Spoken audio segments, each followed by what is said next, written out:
কি ঝামেলা হয় না যে তোমার কল দিলেই খালি বিজি দেখায় কেন? তার মানে এত সহজ হয়ে গেছে দুনিয়া, তারপরও 2 মিনিট 4 মিনিটের সবরই ভেতরে থাকে না, অস্থির হয়ে যায়। তো এই যে দুনিয়ার মানুষের কল ধরার জন্য আপনার ভেতরে এত তারা কাজ করে, এত আগ্রহ কাজ করে, আপনার কি একবারও মনে হয় যে আল্লাহর পক্ষ থেকেও তো মুয়াজ্জিন ডেইলি 5 বার রিং দেয়?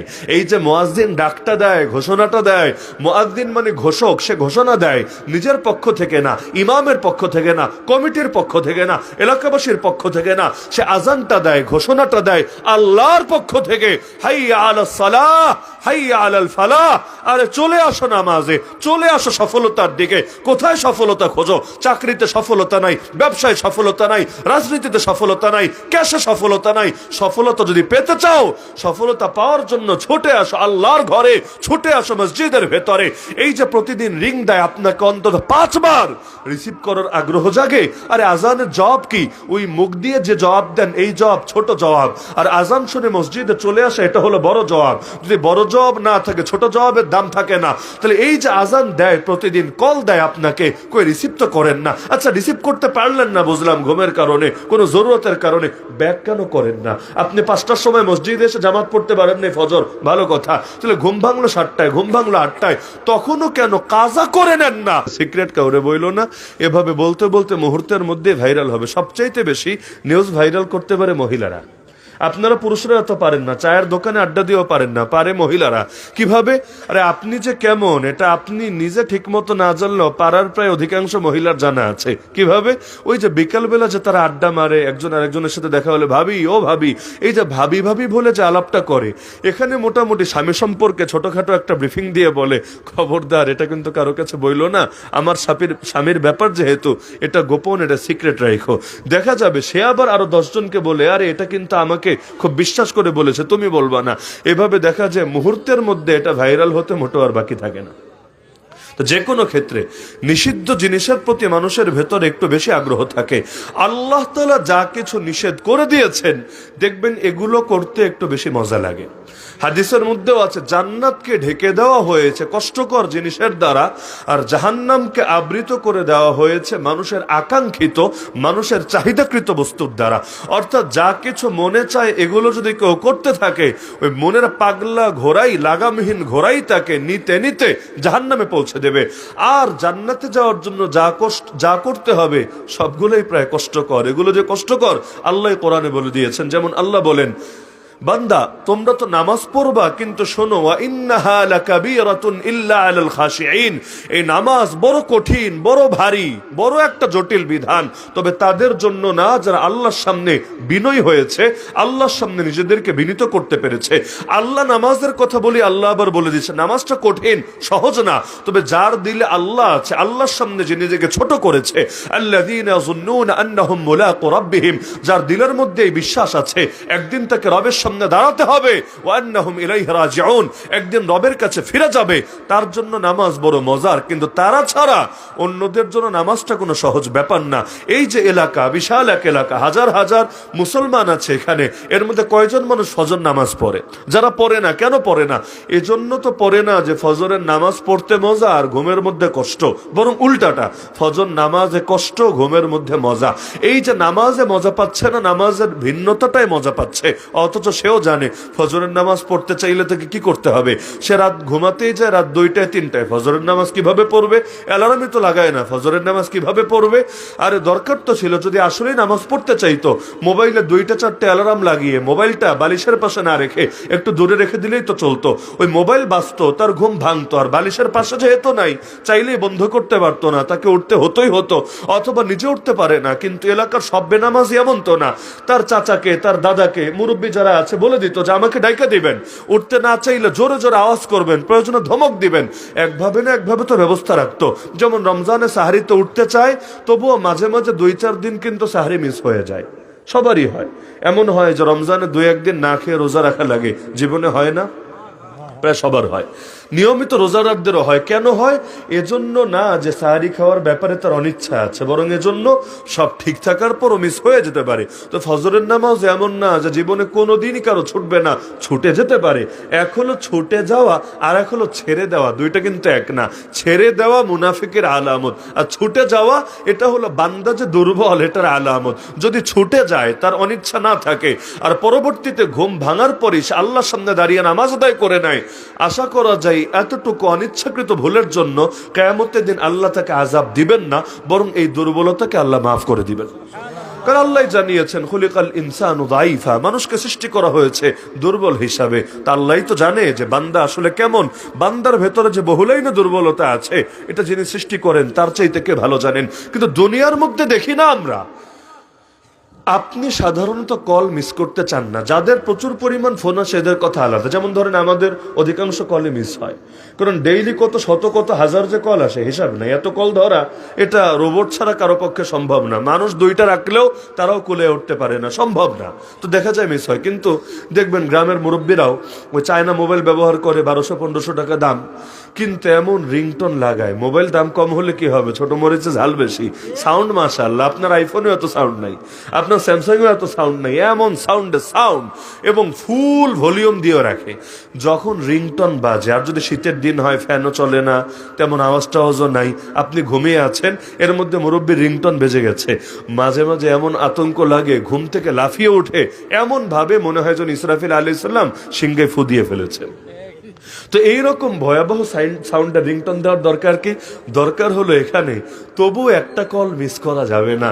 কল মিস হলে খাসিরাত দুনিয়া ওয়াল আখিরা, দুনিয়া আখিরাত সব বরবাদ হবে। কল মিস করা যাবে না। তারা ছেলে কল দিবে, মেয়ে কল দিবে, নাতি কল দিবে, নাতনি কল দিবে, এক একটা কলের দাম কোটি টাকার চাইতেও বেশি। মিস করা যাবে না। তবুও যদি বাই চান্স মিস হয়ে যায়, যে ওয়াশরুমে ছিল বা কোথাও জরুরতে ছিল, রিসিভ করতে পারে নাই, দেখা মাত্রই যেই দেখ বাইরে 2টা কল দিছে, 3টা কল দিছে, সঙ্গে সঙ্গে ব্যাক করবে, আরে হ্যালো, আমি ব্যস্ত ছিলাম, আমি ঝামেলায় ছিলাম, এর জন্য ধরতে পারি নাই। বা কি তারা।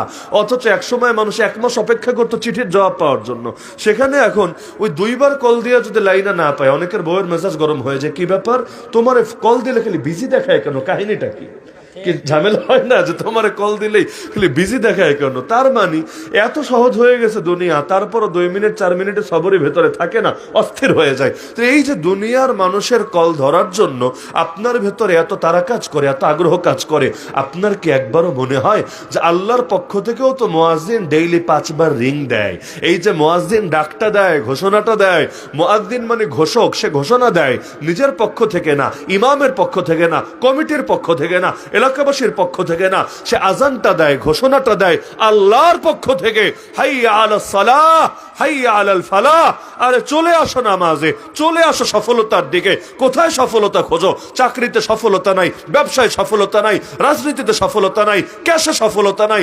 সফলতা যদি পেতে চাও, সফলতা পাওয়ার জন্য ছুটে আসো আল্লাহর ঘরে, ছুটে আসো মসজিদের ভেতরে।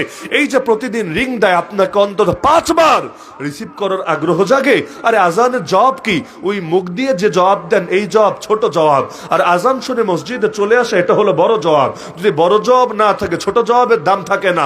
তাহলে এই যে আজান দেয়, প্রতিদিন কল দেয় আপনাকে, কই রিসিভ তো করেন না। আচ্ছা রিসিভ করতে পারলেন না, বুঝলাম ঘুমের কারণে, কোনো জরুরতের কারণে, ব্যাক কেন করেন না? আপনি 5টার সময় মসজিদে এসে জামাত পড়তে পারেন না ফজর, ভালো কথা। তাহলে ঘুম ভাঙলো 7টায়, ঘুম ভাঙলো 8টায়, তখনও কেন কাজা করে নেন না? এখান থেকেই তো বোঝা যায় যে আল্লাহর কল রিসিভের ব্যাপারে বা ব্যাকের ব্যাপারে আপনার ভেতরে ন্যূনতম আগ্রহ কাজ করে না। এজন্যই বলেছে ছুটে যাওয়া ভিন্ন জিনিস, ছেড়ে দেওয়া ভিন্ন জিনিস, দুটো এক না। ছুটে যাওয়া ভিন্ন জিনিস, ছেড়ে দেওয়া ভিন্ন জিনিস। নবী বলেন, যে ব্যক্তি ইচ্ছাকৃত নামাজ ছেড়ে দিল, সে একটা কুফরি কাজ করলো। যদিও এর কারণ ইমাম আবু হানিফা এবং অধিকাংশ ইমামের মতে ব্যক্তি কাফের হবে না, তবে কাজটা আবার মুসলমানের কাজ না, এটা একটা কাফেরদের মতো সে কাজ করলো। যদি ইচ্ছাকৃত ভাবে নামাজ ছেড়ে দেয়, ছুটে যাওয়া না, ছেড়ে দেয়, তাহলে মুসলমান ইচ্ছাকৃত নামাজ ছাড়বে, কল্পনা করা যায়। অথচ আমরা অধিকাংশ মানুষই এমন, আমাদের যে জীবনে কয় ওক্ত নামাজ ছেড়েছে এর হিসাবই নাই। কাজা করবো কোত্থেকে? কত ওক্ত যে ছেড়েছে হিসাবই তো নাই। এমনকি এগুলো কাজা করার কোন আগ্রহ নাই। আমি একটা মাসালা বলে যাই, যদি অনেকের ভালো লাগবে না, যার জিম্মায় কাজা নামাজ আছে তার জন্য নফল পড়ার চাইতে কাজা আদায় করা বেশি জরুরি। আপনাকে কে বলেছে শবে বরাতে সারা রাত জেগে জেগে নফল পড়তে? আরে ওই সারা রাত জেগে জেগে পড়লে কাজা করেন, কাজা এটা আপনার জন্য বেশি জরুরি হবে। পরনে লুঙ্গি নাই, মাথায় পাগড়ি বাঁধা, খুব আগ্রহ দেখা যাচ্ছে। আরে ভাই আগে বেটা লুঙ্গি পর, আগে সতর ঢাক, তারপর পাগড়ি পড়তে বললো মাশাআল্লাহ, পড়তে না পারলেও কবিরা গুনাহ হবে না। কিন্তু নফল নিয়ে কত আগ্রহ, কত আগ্রহ। যোহর নামাজ পড়ার পরে 2 রাকাত নফল পড়ে, এসা পড়ার পরে 2 রাকাত নফল পড়ে, তো ফজর যে একদিনও পড়ে না, ওইটা যে কাজা করতে হবে এই খবরটাও তার ভেতরে কাজ করে না। জুমায় কত মুসল্লি মাশাআল্লাহ, মনে হবে একটা ইসলামী রাষ্ট্র, কিন্তু ফজর নামাজে টর্চ লাইট দিয়ে মুসল্লি পাওয়া যায় না। মাঝে মাঝে ইমাম আর মুয়াজ্জিন সাহেব মাশাআল্লাহ, কমিটির লোকগুলাও যদি আসতো তবু অন্তত এক কাতার ভরা থাকতো। বিশ্বাস হয় না? যদি কমিটির লোকেরা আসতো, এলাকা সব বাদ দেন।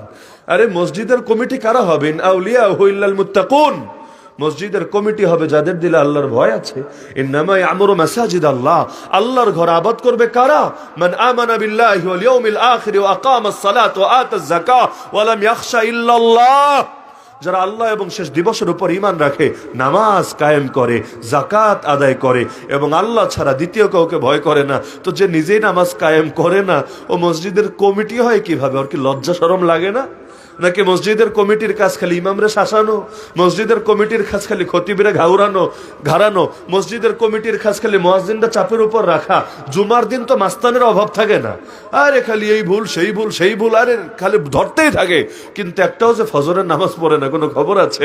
অদ্ভুত এক কারিশমা। অন্তত কমিটিওয়ালারা যদি নামাজি হইতে পারতো, বাংলাদেশে ফজরের নামাজে এই মসজিদগুলোর এই দুরবস্থা দেখা লাগতো না। আমরা খালি মসজিদ সুন্দর করার দিকে নজর দেই, ভাই টাকা দাও, ভাই টাকা দাও, টাকা দাও, টাইলস লাগাবো, এসি লাগাবো, মাইক লাগাবো, হ্যাং লাগাবো, ট্যাং লাগাবো, ভালো কথা। মসজিদ আবাদ করা কারে বলে? টাইলস লাগানোর আবাদ করা বলে না। টাকা কালেকশনের চেয়ে তো জরুরি হলো মুসল্লি কালেকশন, লোক কালেকশন। আরে টাকা তুই বেটা না দিলে নাই, প্রয়োজনে টাইলস ছাড়া নামাজ পড়বো, প্রয়োজনে এসি ছাড়া নামাজ পড়বো, তো মুসল্লি না থাকলে কারে নিয়ে নামাজ পড়বো? আগে তো মুসল্লি লাগবে, মূল হলো মুসল্লি। নবীর জামানায় টাইলসও ছিল না, ফ্লোরও ছিল না, ছাদও ছিল না, বৃষ্টি হলে পানি পড়তো। আল্লাহ নবী নামাজ পড়লে কপালে কখনো কাদা কাদা লেগে যেত, কিন্তু তারপরও নামাজ তো মিস হতো না। মুনাফিকরাও এসে নামাজ পড়তো, কেন? না হলে ধরা খেয়ে যাবে ওরা মুনাফিক, মানুষ চিনে ফেলবে। কারণ মুসলমান হয়ে নামাজ পড়বে না, কল্পনাই করা যেত না। বাইনাল আবদি ওয়া বাইনাল কুফরি ওয়া শিরকি তারকুস সালাহ। একজন মুমিন বান্দার কুফর শিরকের মধ্যে পার্থক্য এখানে। মুমিন নামাজ আঁকড়ে থাকে আর কাফের মুশরিক নামাজ ছেড়ে দেয়। সুতরাং মুসলমান ইচ্ছাকৃতভাবে নিয়মিত নামাজ ছাড়বে, এর চাইতে বড় হতভাগ্য কিচ্ছু হতে পারে না। আল্লাহর গজব কাকে বলে? আসমান থেকে শুধু আগুন পড়াকে আল্লাহর গজব বলে না। মাটি ফাঁক হয়ে মাঝখানে ঢুকে গেলেন, কবর রচিত হয়ে গেল, এটাকে আল্লাহর গজব বলে না। আরে লস কি? আপনি যদি পানিতে ডুবে মরেন, ঈমান থাকে আল্লাহ শহীদের সওয়াব দিবে। যদি আগুনে পুড়ে মরে, ঈমান থাকে আল্লাহ শহীদের সওয়াব দিবে। যদি মহামারীতে মরে, ঈমান থাকে আল্লাহ শহীদের সওয়াব দিবে। কিন্তু এই যে দিনের পর দিন, সপ্তাহের পর সপ্তাহ, মাসের পর মাস, বছরের পর বছর চলে যায়, আল্লাহর সামনে দাঁড়ানোর তৌফিক হয় না, মুনাজাতে হাত তুললেও অন্তর নরম হয় না, চোখ থেকে এক ফোঁটা পানি ঝরে না, সামনে থেকে মেয়ে যেটাই চলে যায়, নিজের নজরকে জিনা থেকে বাঁচাতে পারেন না, এই যে নিজে সুদে জড়িত, ঘুষে জড়িত, এত চাওয়ার পরও বের হতে পারছেন না, এইটারে আল্লাহর গজব মনে হয় না? আরে এই অবস্থায় যতদিন বাঁচবেন, ওই প্রতিটা দিনই তো আপনার জন্য কিয়ামতের দিন হিসাব কঠিন হওয়ার কারণ হবে। যদি না তওবা করে দুনিয়া থেকে যেতে পারেন, তাহলে গজব কারে বলে? আমরা তো মনে করি শুধু প্রাকৃতিক দুর্যোগের গজব বলে। ওর চাইতে বড়, 1000 গুণ বড় গজব হলো জমিনে বেঁচে থেকে আল্লাহর পথে চলতে না পারা, আল্লাহর কথা বলতে না পারা। গজব মানে রাগ। আল্লাহ যাকে ভালোবাসেন তাকে নিজের সামনে দাঁড়ানোর তৌফিক করে দেন।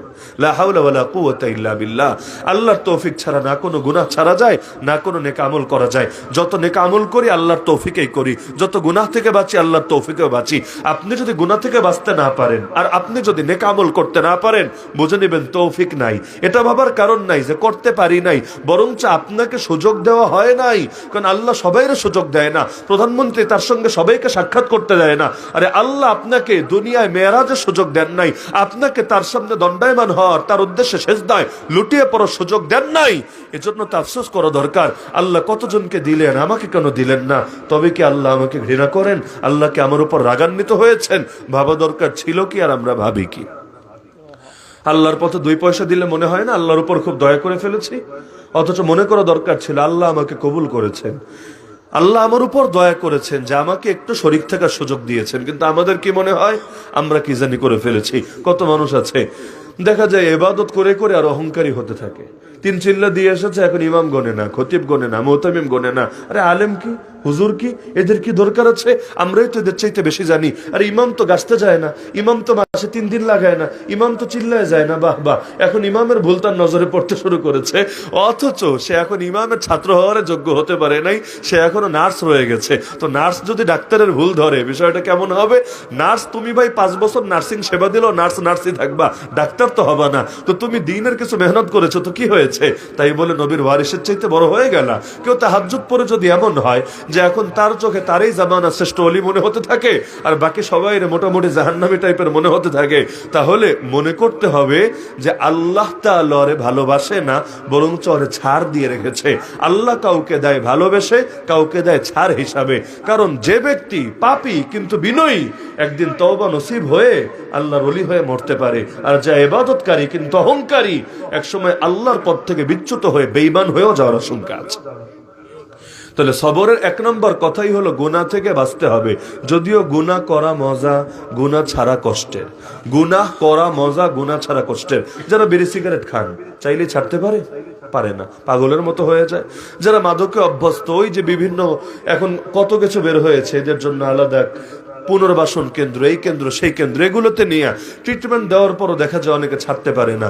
এটা ছাড়া সে কিছু কল্পনাই করতে পারে না। যারা হারাম রিলেশনে অভ্যস্ত, চাইলেই বেরিয়ে আসতে পারে না। যারা গান শুনে অভ্যস্ত, গান না শুনলে আর পেটের ভাতই হজম হয় না, আর ঘুমই আসে না। তো এরকম গুনাহ 1বার 2বার হয়ে যাওয়া এক জিনিস, আর অভ্যাসে পরিণত হওয়ার এক জিনিস। 1বার 2বার হয়ে গেলে আল্লাহ কাছে মাফ চান, আল্লাহ মাফ করবে। তো গুনাহ অভ্যাসে পরিণত হয়ে গেলে অন্তরে মোহর পড়ে যাওয়ার আশঙ্কা আছে। এজন্য বুজুর্গরা আমাদের নসিহত করেন যে গুনাহ 1বার 2বার হয়ে গেল, একেবারে তওবা করার মতো করে নিও, তো বারবার কইরো না, যাতে অভ্যাস না হয়।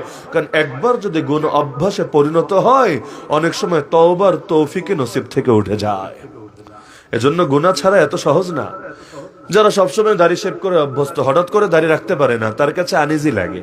সে ভাবে লোকে আমারে মনে হয় টিটকারি মারবে, যদিও কেউ কিছু বলবে না। দাড়ি রাখলে কিন্তু ইজ্জত কমে না, ইজ্জত বাড়ে, আসলেই বাড়ে। কিন্তু তার কাছে মনে হতে থাকে সবাই আমার আঙ্কেল আঙ্কেল বলবে, আমারে টিটকারি মারবে, আমারে মোল্লা বলবে, আমারে হুজুর বলবে। তাহলে এই যে তার ভেতরে একটা হীনমন্যতার কারণে রাখতে পারছে না, এই অবস্থায় যদি মৃত্যু হয়, হতেই তো পারে। যদি মৃত্যু হয়, এমন না যে মরার পরে নতুন করে দাঁড়িয়ে ওঠার সুযোগ আছে। তাহলে কিয়ামতের দিন এই মুখটা নিয়ে নবীর সামনে দাঁড়াতে হবে। নবীর চেহারার সাথে তো এই চেহারার মিল নাই। নবীর সামনে নিজেরা তোর উম্মত বলে পরিচয় দেবে কোন মুখে?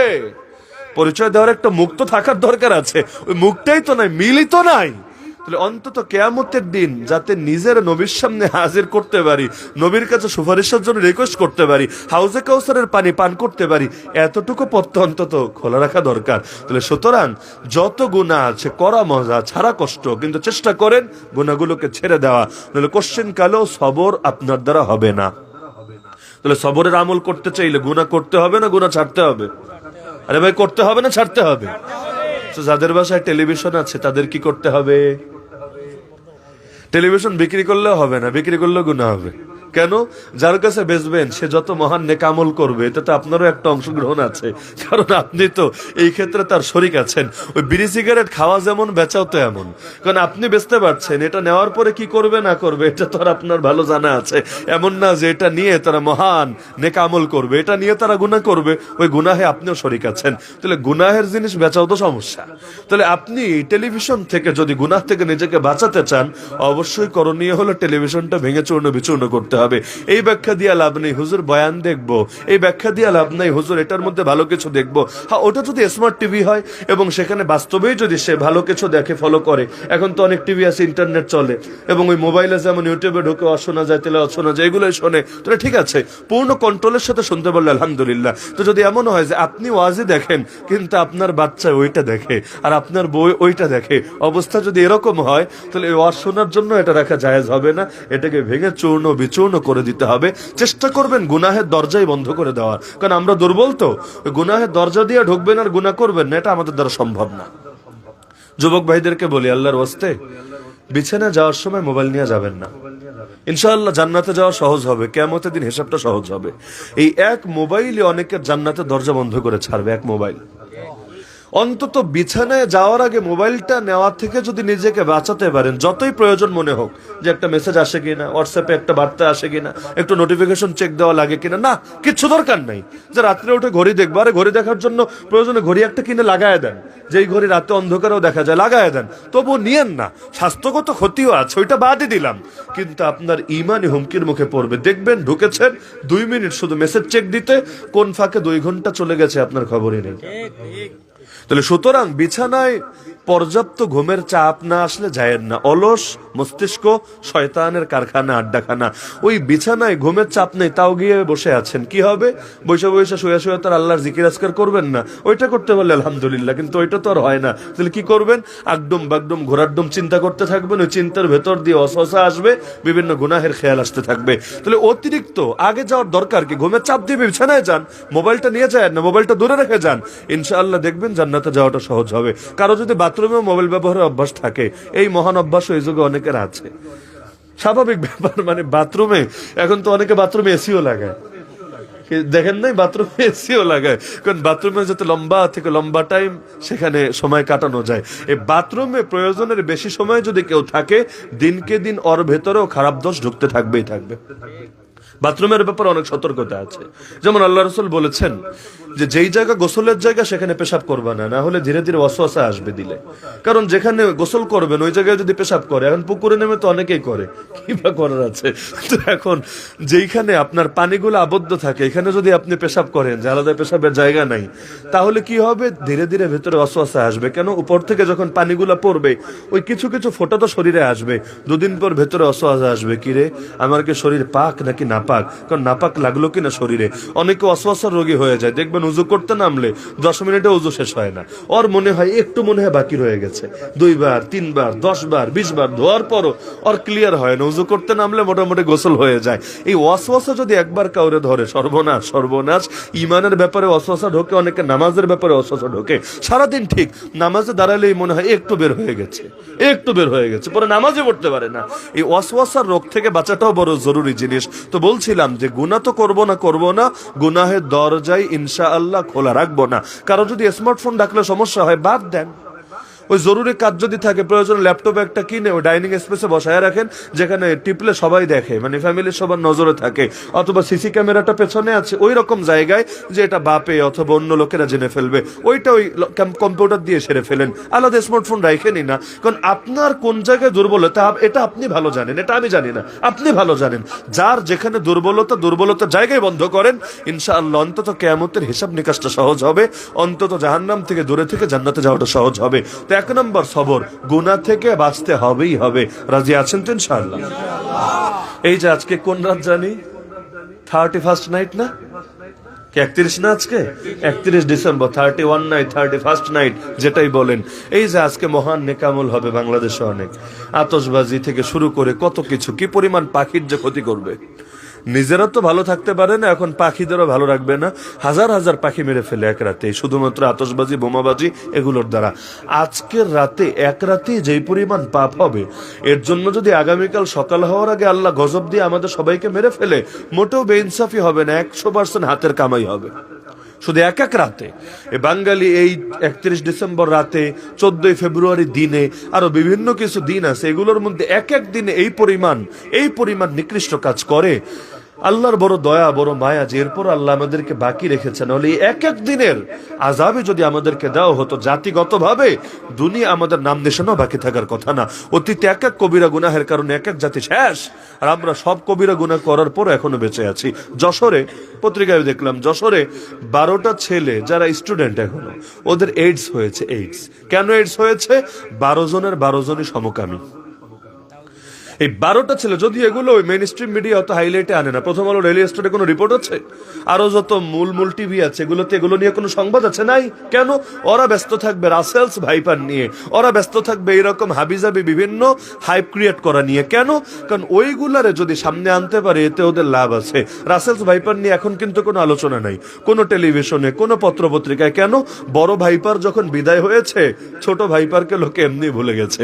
ওই বড় ভাইপার গুলো ছোট ভাইপার গুলোকে জিন্দা রাখে নিজেদের দোষগুলোকে আড়ালে রাখার জন্য। কিন্তু এইডস নিয়ে দেখবেন ওরা এখন কথা বলে না কেন? কারণ এটা নিয়ে যদি কথা বলে লোকে আর সমকামী হবে না, ভয় পাবে। কারণ আখিরাতে লোকে অতটা ভয় পায় না যতটা ভয় পায় দুনিয়ায় বিপদে পতিত হওয়াকে। তো এখন যদি এভাবে ভয় পাওয়া যায়, ওদের শয়তানি আর ভণ্ডামি এজেন্ডা তো দেশে বাস্তবায়িত হবে না। এজন্য এই খবরগুলোকে মাটি চাপা দিয়ে রাখবে। আর এগুলো করলে কি সুবিধা, কি কি উপকার, এইরকম নিউজ দিয়ে দিয়ে মানুষকে এদিকে আগ্রহী করতে থাকবে। এজন্য দেখেন না, শিক্ষা সিলেবাসে পর্যন্ত শরীফ থেকে শরীফার গল্প ঢুকিয়ে ছেড়েছে। অথচ ট্রান্সজেন্ডারিজম এতটা ভয়ানক, যারাই ট্রান্সজেন্ডার হয়েছে সকলের কমন হলো শারীরিক জটিলতায় এমন ভুগেছে, অধিকাংশের অকাল মৃত্যু বা সুইসাইড হয়েছে। অকাল মৃত্যু মানে ইসলামে অকাল মৃত্যু বলতে কিচ্ছু নেই, ওরা যেটারে বলে আর কি। অর্থাৎ ওর ভালোই লাগে না, কয়েকদিন পর ডিপ্রেশনে পড়ে সুইসাইড করেছে। কিন্তু এই খবরগুলো কিন্তু ওরা বলে না কেন? এগুলো বললে ওদের এজেন্ডা বাস্তবায়িত হবে না। তো জালেমরা করে এই কাজটা, ওরা প্রেম প্রীতির ফজিলত দেখায়, কিন্তু এই প্রেমগুলোর কারণে দেশের মধ্যে কি পরিমাণ ক্ষতি হচ্ছে। এই যে সাংসারিক ভাবে দাম্পত্য জীবনে আগের চাইতে প্রচুর পরিমাণ এখন হতাশা, এখন নিরাশা দেখা যাচ্ছে। স্বামী স্ত্রীর মধ্যে দূরত্ব বাড়ছে, পরকীয়া বাড়ছে, অবৈধ গর্ভপাতের সংখ্যা বাড়ছে, এবং জিনা যে এত বাড়া বেড়েছে, আল্লাহ হেফাজত করুন, আল্লাহ হেফাজত করুন। এই কারণে আমাদের উপর গজব আসার আমরা উপযুক্ত হয়ে গিয়েছি। এই যে পদে পদে এত সমস্যা, এমনকি ডাস্টবিনে পর্যন্ত বাচ্চা পাওয়া যায়, ড্রেনে পর্যন্ত বাচ্চা পাওয়া যায়, এমনকি হতাশার কারণে কতজন সুইসাইড করে বেড়ায়। এই খবরগুলো ওরা দেখাবে না, ওরা দেখাবে কাছে আসার গল্প। তো কাছে আসার গল্পের পরের গল্প যে কতটা নিকৃষ্ট, কতটা বিভৎস, কতটা যন্ত্রণাদায়ক, এই খবর ওরা বলবে না। তো ভন্ডের কাজ ভন্ডামি করা, তো কে কি করলো না করলো এটা আমাদের দেখার বিষয় না। কিন্তু সবর যদি করতে চান তাহলে পাপ কাজ করা যাবে না, পাপ থেকে বাঁচতে হবে। আর পাপের বিপরীতটা মানে সওয়াবের কাজ, এটা করাও যেহেতু কষ্ট, সুতরাং ওই কাজটাও করতে হবে। যদি এই দুইটা করতে পারেন, সবরের প্রথম 2 ধাপ পূরণ হয়েছে, এবং আল্লাহ নগদে প্রতিদান দিতে থাকবে। যেমন হাদিসে আছে, কেউ যদি নজরকে হেফাজত করে, নজর হেফাজত মানে কি? সামনে দিয়ে সুন্দরী মেয়ে হেঁটে যাচ্ছে, অথবা এমনি ইউটিউবে ওয়াজ শুনতে ঢুকেছে, সামনে বেরিয়ে একটা এসে নাচতে শুরু করে দিয়েছে, এখন তো এগুলোই চলে। আপনি তেলাওয়াত শুনতে, কেরাত শুনতে ঢুকবেন, দেখবেন আগে নাচ গান দেখিয়ে নিয়েছে আপনাকে, অ্যাড, বিজ্ঞাপন। তো এই যে দেখা যাচ্ছে যে আপনার সামনে খারাপ কিছু আসলো, নিজের নজরকে বাঁচালেন, একটু কষ্ট হয় না? স্বাভাবিক একটু কষ্ট হয়। আল্লাহ নিজে বলেন হাদিসে কুদসি, আল্লাহ বলেন যে বান্দা যদি আল্লাহর ভয়ে এভাবে নিজের নজরকে নত রাখে, আবদালতুহু ঈমানান ইয়াজিদু হালাওয়াতাহু ফি কলবি, আমি তার দিলের হালতকে পরিবর্তন করে এমন ঈমান সৃষ্টি করে দেই যে ঈমানের মজা এবং মিষ্টতা সে অনুভব করতে পারে। তাহলে ঈমানের মজা পেতে চাইলে নজর হেফাজত করতে হবে। যারা খারাপ জিনিস দেখে অভ্যস্ত, ওরা যদি আমার সামনে এসে কসম করেও বলে, কোরআন হাতে নিয়েও বলে যে সে নামাজের মজা পায়, জিকিরের মজা পায়, আমি বিশ্বাস করব না, সম্ভব না। 2 বিপরীত জিনিসের মজা একসঙ্গে আসে না, আসা সম্ভব না। ইবাদতের মজা যদি পেতে চান, ওই খারাপের মজা ছাড়তে হবে। ওই মজা যদি আপনি ছাড়েন, ওইটার প্রতি যদি ঘৃণা তৈরি করতে পারেন ধীরে ধীরে, ইনশাআল্লাহ সুম্মা ইনশাআল্লাহ সুম্মা ইনশাআল্লাহ আল্লাহ ইবাদতের মজা দিবে। আমরা বেশিরভাগ নামাজ পড়ি মজা পাই না, রোজা রাখি মজা পাই না, হজ করি মজা পাই না, ইবাদতে কোনো মজা পাই না। এইটাও আল্লাহর একটা গজবে পড়ে যাচ্ছি আমরা। কেন? কারণ মজা পেতাম যদি আমাদের দিলগুলো ঠিক থাকতো, কিন্তু দিলেই তো ভেজাল ঢুকে গেছে, এজন্য মজা আসে না। আল বিররু হুসনুল খুলুক ওয়াল ইসমু মা হাকা ফি সাদরিক ওয়া কারিহতা আন ইয়াত্তালি আলাইহিন নাস।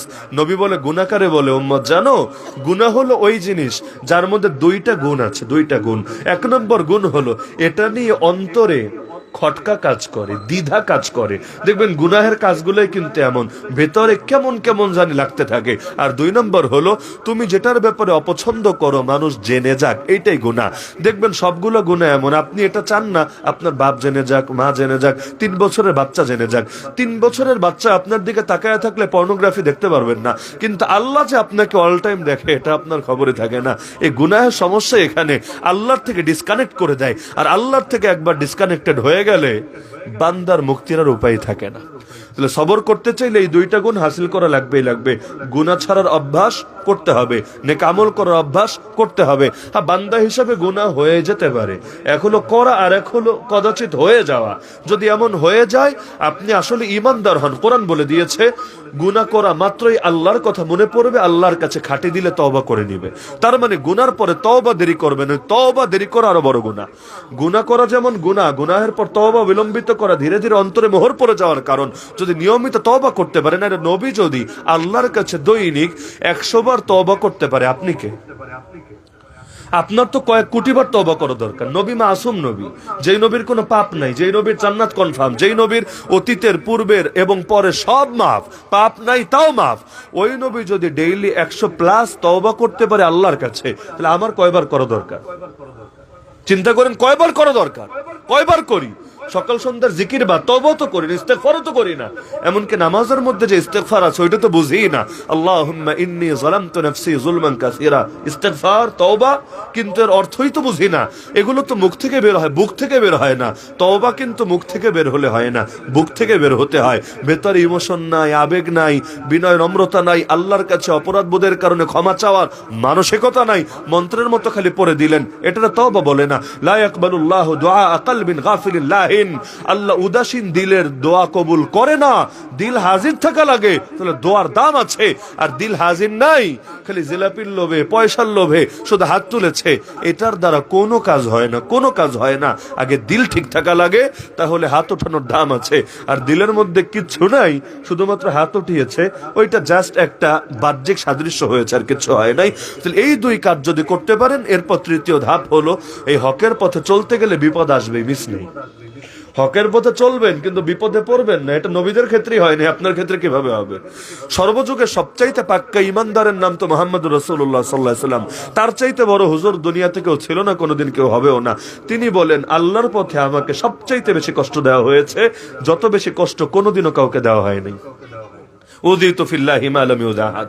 তো যদি আল্লাহর দ্বীনের পথে চলার ক্ষেত্রে যদি কষ্ট না আসতো, অন্তত তার জীবনে আসতো না, কিন্তু তার জীবনে সবচাইতে বেশি এসেছে। কেন? নবী বলেন, যার ঈমান যেমন তার উপর মুসিবত আসবে তেমন। ইউবতালা রাজুলু বিহাসাবি দীনিহি, আমাদের ঈমান কচুপাতার পানির মতো, তাই মুসিবত আসে না বা কম আসে। আর যার ঈমান ছিল বেলালের মতো, তার মুসিবত এসেছে বেলালের মতো। ঈমান যত মজবুত হবে, পরীক্ষা তত বেশি আসবে।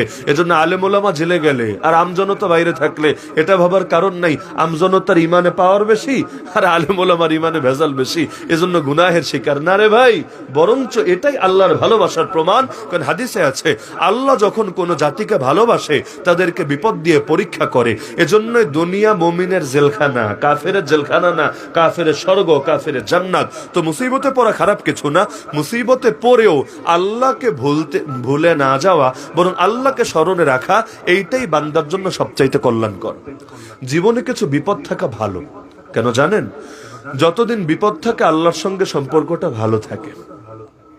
দেখবেন অসুস্থ হয়েছেন, ইবাদত একটু বেশি হয়, আল্লাহরে একটু বেশি বেশি ডাকা হয়। কারণ বুঝতে পারি আল্লাহ শিফা না দিলে ডাক্তাররে গুইলা খায়া ফেললেও কোনো লাভ হবে না, কাজের কাজ কিচ্ছু হবে না। আগে আল্লাহর থেকে ফয়সালা করতে হবে। ভিসা হচ্ছে না, একবার রিজেক্ট, দুইবার রিজেক্ট, তিনবার রিজেক্ট, দেখবেন কিন্তু আল্লাহর সঙ্গে সম্পর্কটা এমনি একটু বেড়ে যায়। তো জীবনে কিছু বিপদ থাকা ভালো, আমি অন্তত এটা মনে করি। জীবনে কিছু বিপদ থাকা ভালো, আল্লাহর সঙ্গে সম্পর্ক ভালো থাকে। এজন্য নবী দোয়া করেছে, আল্লাহ আমাকে এমন জীবন দাও, একদিন খেয়ে থাকবো, শুকরিয়া আদায় করব। আরেকদিন না খেয়ে থাকবো, সবর করব। শুকরিয়ার দ্বারাও তুমি খুশি, সবরের দ্বারাও তুমি খুশি। তো এজন্য কিছু বিপদ থাকলে আল্লাহর সঙ্গে বান্দার সম্পর্কটাও ভালো থাকবে ইনশাআল্লাহ। তো এই সবরের তিনটা প্রকার মনে থাকবে তো ইনশাআল্লাহ। তো এই হলো সবর। ইস্তাঈনু বিস-সাবরি ওয়াস-সালাহ, তোমরা সবরের মাধ্যমে এবং সালাতের মাধ্যমে আল্লাহ সাহায্য কামনা করো। তো যদি চাই জীবনে আল্লাহ সাহায্য আসুক, তাহলে সবরের গুণটা আঁকড়ে ধরতে হবেই হবে। আল্লাহ তাআলা আমাদের সবাইকে তৌফিক দান করুন। আলহামদুলিল্লাহ।